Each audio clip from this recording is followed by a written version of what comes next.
इंधन पुरवठ्याचा प्रशासनाचा दावा फोल ठरतोय। एबीपी माझाच्या रिअलिटी चेकमध्ये अनेक पेट्रोल पंपांवर इंधन उपलब्ध नसल्याचं तसंच काही ठिकाणी इंधन असूनही चालकांकडून टाळाटाळ होत असल्याचं दिसून आलं। संग्रामपूर आणि चिखली तालुक्यात इंधन टंचाईचा सर्वाधिक फटका बसलाय। डिझेलअभावी शेतकऱ्यांची मशागतीची कामं खोळंबली आहेत।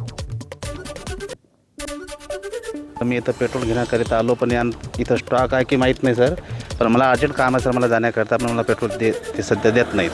आता सर टँकर आहे आणि ते म्हणतात 10 वाजताच्या नंतर आम्ही देणार। काय कारण असेल, का देत नाही सर माहिती नाही, परंतु आम्हाला सर अर्जंट काम असते म्हणून पेट्रोल तर कोणी सहसा कोणी भरून घेत नाही सर।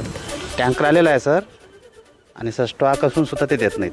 पेट्रोल पंप आहेत त्या ठिकाणी तहसील कार्यालयाचे कर्मचारी, पोलीस विभागाचे जे बंदोबस्तासाठी कर्मचारी दिलेले आहेत आणि त्यांना सांगितले की शेतकरी बांधवांना प्राधान्याने पेट्रोल आणि डिझेल उपलब्ध होईल याची काळजी घ्यायची आहे। माझी सर्व शेतकरी बांधवांना अशी विनंती राहील की आम्ही डिझेल आणि पेट्रोलच्या पुरवठ्यावर पूर्णपणे लक्ष ठेवून आहोत।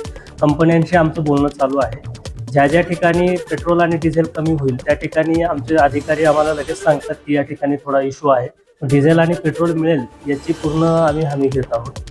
फक्त त्या ठिकाणी आपल्याला सहकार्य करायचं आहे।